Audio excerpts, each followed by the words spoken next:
What is up, everybody? Special crossover Wednesday edition. Locked on Bulldogs, Locked on LSU. I am Daniel Monroe. That's Caroline Fenton. Over there from Locked on LSU. Excited to talk about the SEC championship game. Caroline, how are you? Well, I've been better. Yeah, Following a crossover, an unranked team with 4 wins, yeah. but Not ideal. I expected this conversation to be a lot different. I'm going to be honest with you. I think uh, we both did. absolutely expected this to be different. Fully expected LSU to go into Texas A&M, with one of the best defenses in the country, going up against Mhm. one of the worst offenses in the country. I thought, Seemed okay, that's a recipe for success seemed for like a good LSU. matchup. Yeah. Exactly. It sounded like a great matchup for LSU, but obviously that's not how it turned out. So I think all of us LSU fans are asking, how in the world did that happen? Yeah. Why did that happen? Did Texas A&M all of a sudden just figure out things offensively and just completely confused LSU defensively?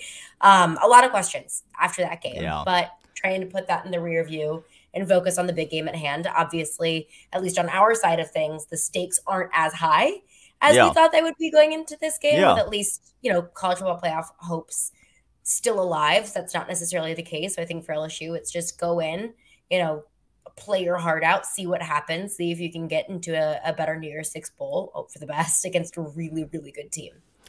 Yeah, so like that's kind of where I wanted to start, from a big picture perspective. Obviously, the game for Georgia, it is the game where we're in almost the exact it's not the exact opposite position because it's similar in the sense that no matter what happens to LSU this weekend, they're out of the college Mhm. football playoff, and no matter what happens to Georgia this weekend, they're They're in. into the college football playoff. And so that's kind of my wondering from an LSU fan's perspective. We can talk about the team and the matchups and break down the rosters in a second, but just I don't know LSU fans. This is kind of the fun part about this game is there's not a huge rivalry between Georgia and LSU. There's not a ton of crossover. Really, the only memories of Georgia and LSU have been SEC championship games. Like, most recently 2019, Mhm. obviously, and then, going back um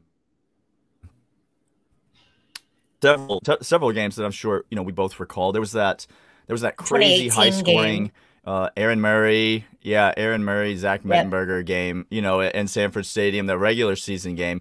But other than that, like there's not a ton of. So I don't interact with very many LSU fans, and Mhm. so I'm wondering from an LSU fan's perspective, like has the air been let out of the balloon for this game? What's the vibe around LSU? Are we still excited to try to win the SEC, or is it all just like the season's over, forget it? I think it's a little bit of both because Yeah, I think that there are a lot of fans that are like, dang, like we controlled our own destiny to potentially be the first ever two-loss team in the college football playoff and compete for a championship. And all of that rode on the SEC championship, all of that rode on potentially beating Georgia and Atlanta. And now that kind of that zhuzh isn't there anymore. Now yeah, that the pie in the sky possibility is no longer there. So that's a bummer of, okay, the season isn't over, but going further than a New Year's Six or the SEC championship that's no longer alive. But there's also an element there of we're in the SEC championship in Brian Kelly's first season. LSU went nine sure, and three in Brian Kelly's first season. So yeah, while there's just as much disappointment that college football playoff isn't a possibility anymore, while there's just as much disappointment that you go in, you win, great. You lose, okay, fine. No harm, no foul. It's still, we're really optimistic and excited about what's to come in the future with this coaching staff and for also with sure. these really talented young players that have emerged to be big role players for LSU so far this season. Mason Taylor, Will Campbell, the left tackle, Harold Perkins, most obviously. So there's as much disappointment as there is excitement for the future. Yeah, and I think that's it'll be interesting to see how the players react on both sides, motivation, like what the motivation will be, but you would think that both of these programs really want to win a championship. And this It's is the now SEC championship. it's You the want to win SEC it no matter what. championship. Yeah, Right. and if you grow up, going to SEC schools like we did, if you grow up, in this league, in this conference, like this means everything. It means a lot to win this game. And so I don't think either team, even though their destinies are kind of already set, I don't think Mhm. either team will have a problem with with motivation in this game. And so it'll be interesting to see what how Georgia comes out. Right. If we're a little bit flat. We talked about that yesterday on the pod, and I don't think that's really something to worry about or to look out for as a Georgia fan. I think Kirby still remembers 2019, and I think that bothers him, how many points he gave up, even though everybody gave up points to LSU in 2019. Kirby is stubborn, and he doesn't like anybody scoring He's against a ball him. coach. He is, yeah, that's his thing.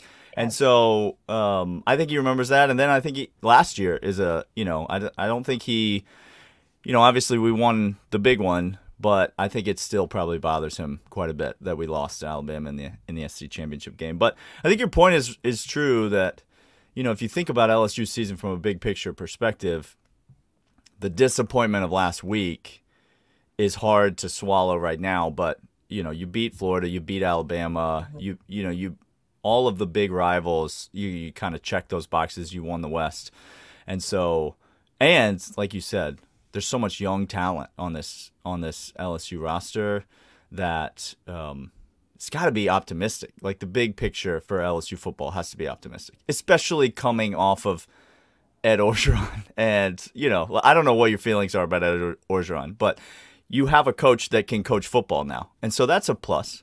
Like that's good.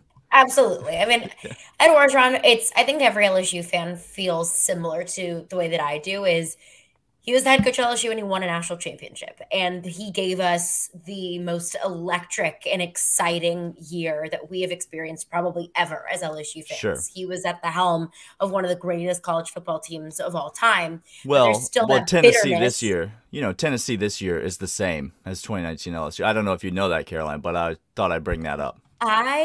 Even when those comparisons were happening, like pre-Georgia loss, pre-South Carolina loss, I was like, whoa, whoa, whoa. Pump the brakes. Because at this point, they had beaten Alabama, which was week 6, week 7, somewhere around there. Because Alabama missed a field goal. Alabama missed a field goal. It was a great game. I mean, it was a great game. Really good teams. Great game. But I'm like, okay, let's pump the brakes here because LSU beat 7 top 25 teams. LSU went on to win the SEC championship and dominate pretty much every single team they played on their schedule, and also went on to win the national championship. So before we make comparisons, let's maybe wait until Tennessee's hoisting the college football playoff trophy. Maybe just pump the brakes there. That's not how Tennessee fans do it. That's not the way that Tennessee fans operate.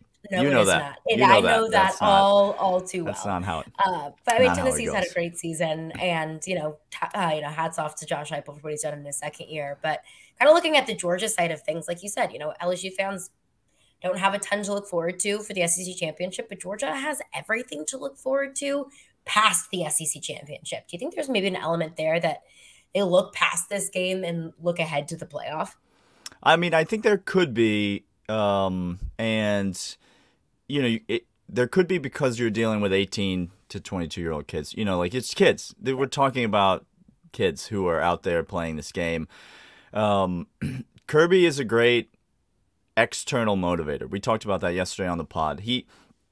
I don't think there's anybody that I've seen who finds reasons to be up for a game outside of the team that we're playing against. He looks, externally to not about the matchup on the field, but he looks towards how can we get better as a team, or what are our goals, or those types of things. And a lot of that is coach speak, and we understand that that's just what coaches say, but really that is kind of how Kirby has run his program and tried to run his program, based on a standard and not based on the matchups on any given week. And I think too, Kirby Smart he played at Georgia.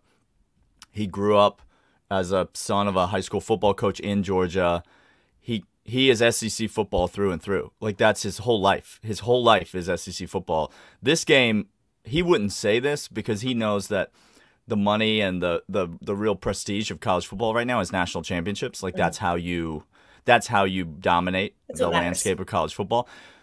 But to Kirby Smart, I fully believe that this game means just as much as the national championship. I think in his mind, and that's why I don't think you ever heard him say last year, well, we lost the SEC championship game, but we won the one that mattered. We won the big one. Like, he never went with that line of rhetoric because I think it bothers him still that we lost to Alabama in the SEC championship game, even though we avenged that loss in a game that mattered more. But so the look ahead is always a fear, but especially because in this college football playoff, I just don't even know if seeding matters. Like, it's hard to even know who you would want to play. So normally you would want to win so you could be the 1 seed. Right. But, like, is the 1 seed going to be a better matchup than the 3 seed? I don't know. Like, well, let's say hypothetically USC loses the Pac-12 championship.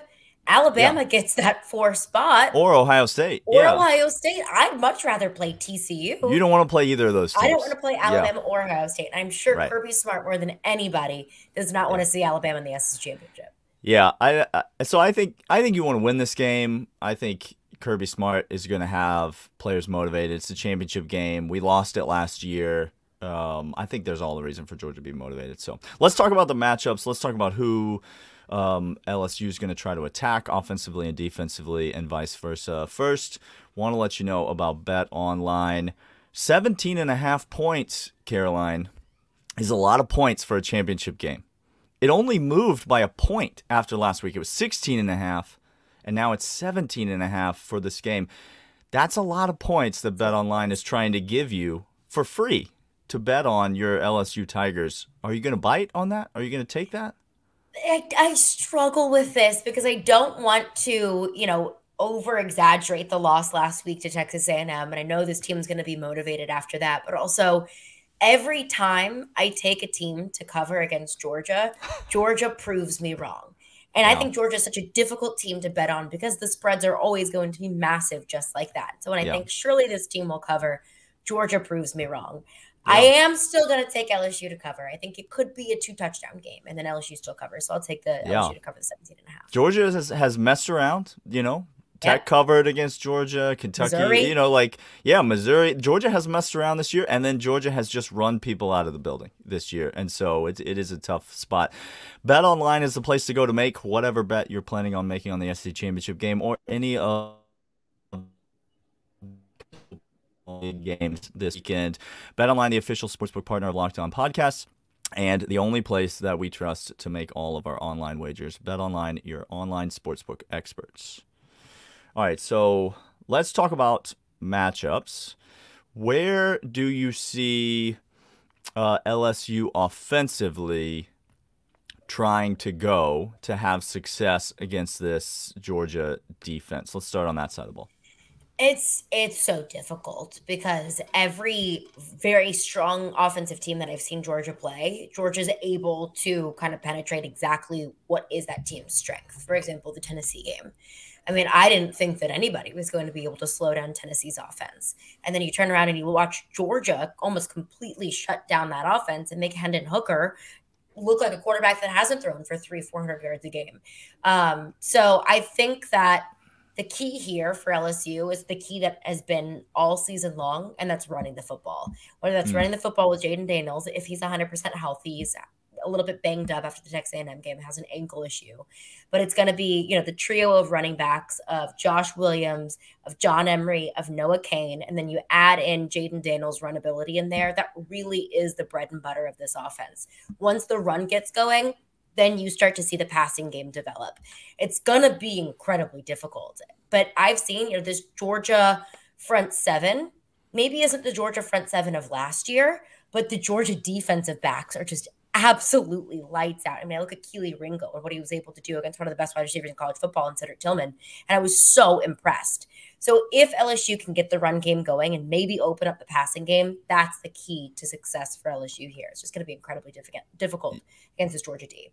Yeah, the running backs are healthy at LSU. Like, what's the situation there? So it was more so kind of a running back by committee. Armani Goodwin was really the one leading that charge. He was the big play guy. He took care of the football, and it was announced during the UAB game that he'll be out for the season. So they will be one running back short without Armani Goodwin, without their kind of big play guy.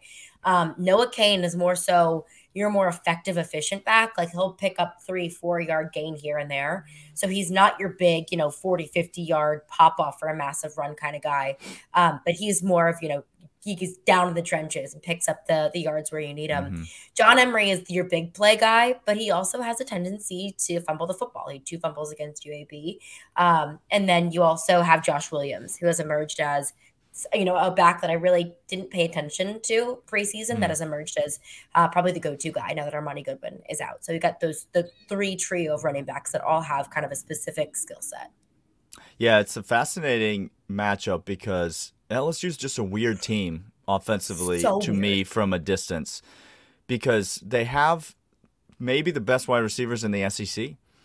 And, you just said, I don't think incorrectly, that the whole offense is predicated on running the football first to try to open up the passing game. But when you have a guy like Booty on the outside and like you just got elite playmakers, and I don't think it's necessarily an issue of like Jaden Daniels can't get him the ball, but the team seems to be Jaden Daniels, I think, to win this game is going to have to throw it first and try to run second. Because I think that will be the thing, like you said, that Kirby Smart and this defensive staff says we're going to try to take that away. And we're going to try to use our inside linebackers, Jamon Dumas-Johnson and Smile Mondin, who have incredible, they're Georgia inside linebackers. They have great speed, and they can get sideline to sideline, and they can move, and they can make plays in space. And so they're going to try to take the quarterback run away, I think. I think the defensive front, Jalen Carter's as healthy as he's been all season, and it's not the defensive front from last year. You don't have Jordan Davis, who's, maybe the best run stopper in SEC history or something.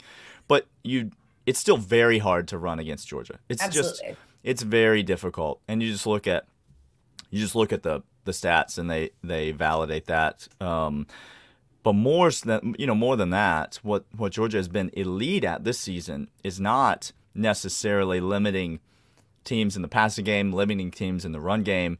It's keeping teams out of the end zone. It's the scoring defense they've not even been great in terms of turnover. Turnover margin for Georgia hasn't been spectacular or what you would expect from a championship caliber team. But Georgia just keeps teams from scoring points. They force field goal attempts. They keep teams out of the end zone. And Georgia last year, I think, gave up 10.6 points per game, and this year gave up 10.7 points per game or 10.8 points per game. It's very similar to the defense last year. And so once LSU gets down in the red zone, will they be able to find receivers? Will they be able to run the football? And will Jaden Daniels be able to find space? I think that's the key to that matchup.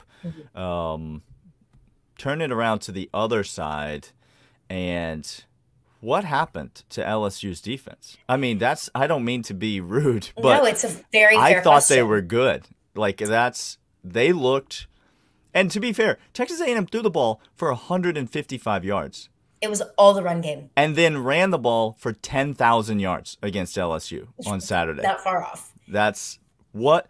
So if I'm Georgia, is it just as simple as, well, our offensive line's better than Texas A&M's offensive line? And, A-Chain is a great back, but we like our backs. And so should Georgia just lean on the run game to attack this LSU defense? Or where are the holes in LSU's defense from what you've seen?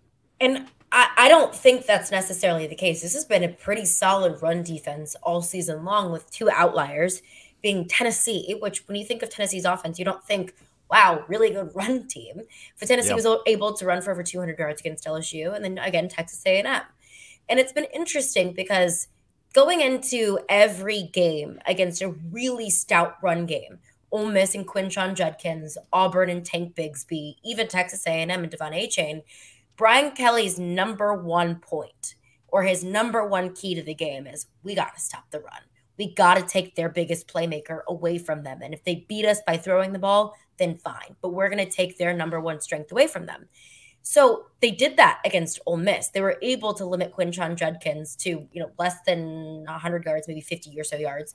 They were able to limit Tank Bigsby, but they weren't able to do that against Texas A&M. And I don't know why. I really don't know why. Harold Perkins was pretty much a non-factor against Texas A&M. I look at Jaquelin Roy on that defensive front seven, who was really solid against Texas A&M. He had 12 tackles, 1.5 for loss. So he had a fine day, but it was just him. It was really a one-man show. They had missed tackles, missed reads. Jimbo Fisher was throwing out different looks at LSU's defense, and they weren't able to pick up on that. An LSU defense that I feel like all season long always knew what the opposing offense was doing before they did it, especially Harold Perkins. I think he's the best at that. As even if he gets kind of juked out a little bit, he has the speed to be able to catch up with the runner and the size to be able to bring them down. You didn't see that against Texas A&M. Missed tackles, missed reads, and they looked confused. I don't know if that was an on-the-road issue. I don't know if that was a preparation issue. I don't know if that was a we're looking past Texas A&M and we're looking ahead to Georgia issue. We're all asking ourselves those questions. I don't think that that Texas A&M's game plan should be the recipe for success against LSU, because I think that was more so an outlier than it was the rule with competing against LSU. But, I mean, if you watch that game – and you're Georgia's offensive coordinator, you're thinking, okay, we'll just go ahead and run the ball. And if you stop it, we'll adjust. But they weren't able to adjust against Texas A&M and Devon A.J. Yeah, it's fascinating. Todd Monken is a fascinating offensive coordinator because you kind of could get anything from him. This year, if you look at really Georgia's offensive game plan, offensive philosophies in these last several weeks, they have really been leaning on the run. They've really been trying to establish the offensive line and lean on the run, and it's had varying levels of success. Sometimes it's been good, sometimes it hasn't been good, and it's led to some games that were closer than people thought they were going to be. The Kentucky game was closer than people thought, even though comfortable wins for Georgia, never really a risk of losing the game to a team like Mississippi State or Kentucky, maybe a little closer than people thought. But if you look at the offensive game plan, it was kind of a heavy run attack versus earlier in the year in what I would call the bigger games of Georgia's schedule, the Tennessee game, notably, when the rhetoric going into the game was, well, against Tennessee, the best offense in college football history, Georgia's going to have to run the ball and try to control the clock and try to stretch the game out and try to make Hendon Hooker sit on the sidelines and try to limit the number of possessions. And Todd Monken came out with Stetson just passing it everywhere. And so it's almost as if in bigger games, they've leaned more on Stetson Bennett and his experience and his ability to find open receivers. And Georgia has got playmakers, obviously, most notably at the tight end, but A.D. Mitchell should be back for this game, Georgia's best wide receiver. He's been out almost 2/3 of the season with an ankle injury, and should be back for this game, which would be a huge boost for the Georgia passing game. And so you just wonder what kind of Todd Monken and Georgia offense we're going to see. I think they could come out, try to establish the run against LSU and build on and try to attack what was successful for Texas A&M. But I think more likely, you're probably right. I think Todd Monken will maybe even go the other way.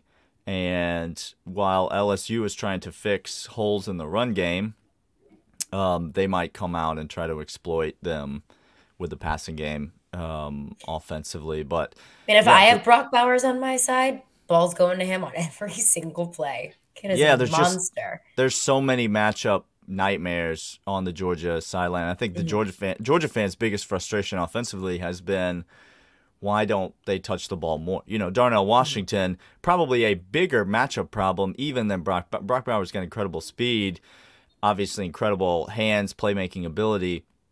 But Darnell Washington's 6'7" and 275 pounds, and it just he cannot be guarded. And so why doesn't he get the ball more? That's been Georgia's fans' frustration.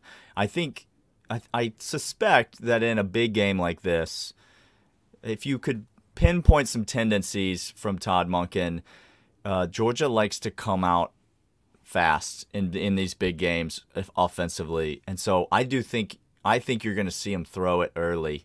I think you're going to see him take shots and probably a lot of play action early when LSU defenders might be leaning towards the line of scrimmage, trying to maybe expecting that Kenny McIntosh is going to get the ball and try to establish the run. So it'll be that, to me, that matchup is I think LSU offensively and Georgia defensively are more known. We sort of know what they are. Right. LSU's defense after last week and Georgia's offense have been a bit more enigmatic this year. They've been a bit more up and down. And so I think that'll be the matchup to watch is, can LSU get it back together defensively and try to hold this Georgia offense down and keep this game close and low scoring. I think that's the blueprint for LSU to potentially upset Georgia in this game, is a low scoring affair. But, will Georgia's offense be able to figure things out and move the ball? I think that's kind of what to watch. So let's get into predictions, because I need to know, you're taking the points, but I need to know if you think LSU is actually going to win this game. So let's talk about that right after this. All right, Caroline, it's been fun talking, but now let's get serious. Now let's get down to business. Let's get down to the real matter at hand. Are you going to stake your reputation and your LSU fandom here in front of everybody, in front of God and everybody, and take your LSU Tigers to win the SEC championship game? What's your prediction for this game? Give me a winner, a maybe possible final score, and how you expect the game to go. I could give you an answer with my head or with my heart. And with my heart, it's this LSU team has been so tough all year long. When you count them out, they prove you wrong. They'll get down early in a game and they'll come back. And they've got so many playmakers on this game. They want to avenge that Texas A&M loss. While my heart believes that, I will answer with my head, because this is an LSU team that has been inconsistent all season long. And that's what we expected from a team that had 39 scholarship players less than a year ago, with a completely new coaching staff, with a new quarterback, with so many young pieces and so many pieces that were brought in from the transfer portal. We expected a little bit of inconsistency, because we expected this team to need time to learn itself and to learn each other. And while I think that the Texas A&M game absolutely was an outlier, I think this Georgia team is just too good. I think I learned how good Georgia truly is when I watched the Tennessee game. And I watched that Tennessee team basically just crumble from this Georgia defense. So while I do think that this LSU team is going to be tough, and while I do think that this LSU team is going to want to come out and prove something and say, hey, look, that team in College Station, that's not us. We're competing for an SEC title because we're one of the best teams in the SEC. I know they're going to want to go in with that mindset. I just don't think that they're quite there yet to be able to go head-to-head with Georgia. I think that that's also funny, too, because my interpretation of this Georgia team is they make games way more interesting than they should, at least in the first half. This LSU team is the exact same. We're down 17-0 against Auburn, 17-3 against Ole Miss, and they were able to come back and win those games. This has been a comeback team all season long. So I think that this game is going to be interesting in the first half. I think Georgia pulls away in the second. I'm taking Georgia to win 35-21. Yeah, that's I don't disagree with that, and I do think both those teams. I think that's why watching that game last week, I was interested in the LSU Texas A&M game. Obviously, I wasn't fully sweating it out the way that you were, but yes. I almost, it's like it. As that game progressed, I thought LSU could still come back and win this game. Like, I didn't feel like they were out of the game the whole time. I really thought that, when A&M scored first, I was like, okay, that's what this team needs. Like the opposing team scores first, and then this team just wakes up. And then the scoop and the failed 2-point conversion that was so stupid when LSU tied the game 17-17, failed 2-point conversion, dumb call. 17-17. And then the scoop and score happened. And then LSU was able to come back. The failed 2-point conversion, those were just momentum killers. And once I saw the failed scoop and score, I thought this game's over. Because this team has been able to turn things around with big defensive plays Yeah. And Texas A&M played that same blueprint against Yeah. LSU when they were able to get a massive turnover and a big defensive play. That's the path to LSU, I think, keeping this game close and maybe having a chance to win is its turnovers, big defensive plays. Yeah. I just don't see a path to this LSU offense scoring a lot of points against Georgia. So if you tell me there's a pick six, there's a strip sack, recovered on the 10-yard line, like if you tell me those types of things, then absolutely those are things that concern me. It's going to have to happen if LSU is going to want to win this game. Right. And Stetson Bennett has had moments of absolute greatness in his career, and he's had moments where his decision making, and he hasn't always been punished for it this year. And so you look at his, if a casual fan might look at the turnover numbers or might look at the, the plays where he was intercepted, and a lot of those plays were not his fault. It was a tip ball, or it was something, like the receiver, ran the wrong route or things like that. Right. But there have been plenty of plays that did not result in an interception that should have, where he made absolutely ridiculous decisions with the football. He can get that mentality. He has that like gunslinger gamer type mentality where he's going to go out and think he can make the throw when maybe he shouldn't. So if that happens, and obviously LSU's pass rush is elite and could be a factor in the game. That being said, like I just don't see, even if Jaden Daniels is 100%, like I said, it's hard to run on Georgia. I think the quarterback run game is going to be the number one thing that gets taken away, and that leaves the defensive backs to cover this great group of wide receivers. But Georgia has some really strong defensive backs, and so I think they're able to match up there. So I've got the game a little bit more low scoring, but I've got it 31-13. And so, yeah, I have Georgia sort of barely covering. You have LSU sort of barely covering. But yeah, it should be fascinating. There's been a lot of great SEC championships between these two teams, and excited for another one. Excited for it. It's fun. It seems like these two teams in the SEC championship see each other fairly frequently, at least in recent history. So yeah, I'm excited for it. I'm ready for it. Be great. All right. Caroline Fenton, Locked On LSU. Go subscribe and download all of those episodes. Locked On Bulldogs. I know we'll both have more stuff coming out for the rest of the week, and so we will see you guys then.